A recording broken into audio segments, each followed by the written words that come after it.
Glamala. Bonjour Jean-Philippe. Ezzedine Glamala, vous êtes doctorant à Aix-Marseille Université. Oui.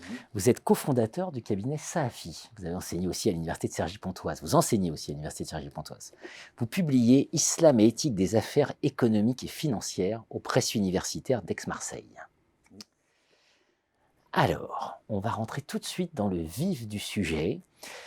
Quel regard vous portez sur l'éthique dite islamique dans le monde des affaires aujourd'hui? Ou quel regard on doit porter peut-être aussi? Alors c'est un regard pluriel, et puisque en fait on se fonde dans une tradition qui est pluriséculaire, millénaire de l'éthique des affaires.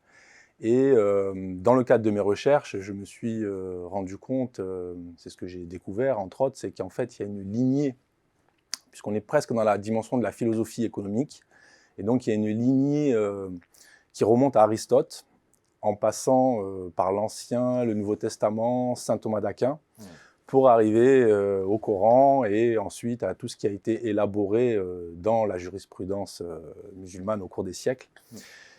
Donc en fait, c'est à la fois moderne, 5 piliers. Voilà, moderne, ouais, et en même temps traditionnel. Et c'est ce dynamisme qu'on retrouve aujourd'hui dans la finance islamique. Donc généralement, on lui donne 5 piliers. 2 interdictions, une obligation et 2 principes. Les 2 premières interdictions qui viennent, ce sont celles de l'intérêt et de la spéculation. Ce pas des petites interdictions. C'est les extrêmes quelque part, c'est-à-dire la rémunération sans risque et la perte garantie. Et donc entre les deux, on a le principe du partage des risques. On a ce principe-là. Second principe, l'adossement à l'économie réelle, qui en fait découle de l'interdiction de la spéculation, y compris dans la titrisation, puisqu'on ne peut faire une titrisation qu'une seule fois. On ne peut pas faire un papier d'un papier. Il y a toujours un actif sous-jacent. Et pour finir, une obligation de redistribution de la richesse au travers d'un mécanisme de taxation, non pas des revenus du capital, mais du capital lui-même, c'est-à-dire un mécanisme de monnaie fondante. Et donc, forcément, une dimension sociale, parce que la dimension redistributive est introduite de façon mécanique dans le système économique et financier islamique. Alors là, on est au niveau des fondations sur lesquelles vous revenez dans l'ouvrage. Quand on passe aux pratiques. Oui, il y a toujours un gap. Il y a toujours un gap entre la théorie et la pratique, entre l'esprit et la matière. Et donc, ce sont effectivement des critiques aujourd'hui qui sont faites quand on se penche sur le développement du système financier islamique contemporain.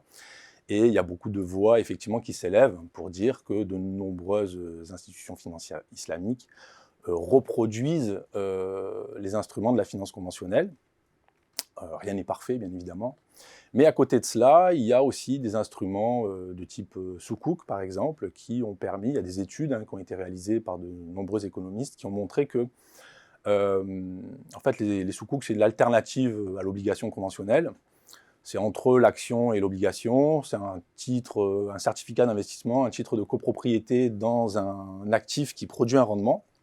Et donc, ces Soukouk ont contribué à la croissance économique des États ou des entreprises qui les ont émises, puisque c'est une source alternative de financement. Et donc ça, c'est un point très positif parmi les récents développements de l'industrie. Dans l'ouvrage, vous venez sur les défis aussi. Vous éclairez comment l'éthique islamique peut contribuer à repenser certains problèmes avec des développements très intéressants autour des pays, notamment en voie de développement, ou encore la fameuse lutte contre la pauvreté, qui est un des 17 objectifs du développement durable. Oui, le premier d'ailleurs. Ouais. Le premier, et effectivement, ce mécanisme de taxation des capitaux oisifs, en fait, c'est ce dont je me suis rendu compte dans le cadre de mes recherches, c'est qu'en fait, il y a un déficit de financement des objectifs de développement durable de l'ordre de 3 500 à 5 000 milliards de dollars par an. Et en fait, il suffirait de taxer 2,5 à 3% des capitaux, c'est-à-dire non pas la taxation des revenus, mais la taxation du capital pour pouvoir les financer intégralement. Et donc, ça voudrait dire qu'en appliquant ce mécanisme de taxation du capital, eh bien, on arriverait à financer intégralement les objectifs de développement durable et donc ce qui permettrait d'éradiquer à la fois la pauvreté, mais aussi de préserver les écosystèmes conformément, je dirais, aux ambitions de l'agenda 2030. L'éthique, la finance islamique, l'islam et l'éthique des affaires économiques et financières pour repenser les grands problèmes du monde, hein, et notamment cette question, et d'ailleurs vous l'évoquez dans l'ouvrage, hein, de l'intérêt, de l'interdiction d'intérêt. Oui. Vous êtes très critique contre les banques centrales. C'est pas tant critique parce qu'on était très satisfait quand les taux étaient à zéro. Ouais. Et il y a une politique monétaire dite non conventionnelle qui a été mise en place. Et donc aujourd'hui, on a hérité d'un système mercantiliste, on va dire, où les ressources monétaires étaient limitées à l'époque et où on considérait les ressources naturelles comme étant illimitées, alors que la réalité est tout inverse. La monnaie, on peut la produire en quantité infinie, à un coût quasi nul, alors que ce sont les ressources naturelles qui sont limitées. Donc, ce que dit la finance islamique et l'économie islamique dans ses fondements, c'est que le prix de la monnaie doit être égal à zéro. Il faut simplement qu'il y en ait suffisamment pour que les agents économiques puissent entreprendre, créer de la richesse, que ce soit des biens ou des services, et échanger. Donc, c'est un moyen d'échange, donc c'est quelque part une manière, pas forcément de repenser la monnaie, c'est de revenir aux enseignements aristotéliciens. Hein. Aristote le disait déjà, et saint Thomas d'Aquin aussi. De nombreux penseurs l'ont imaginé comme cela. Et puis ce mécanisme aussi de monnaie fondante. C'était Silvio Gesell, hein, et on avait Keynes qui disait que du point de vue conceptuel, eh bien, ce principe était parfait.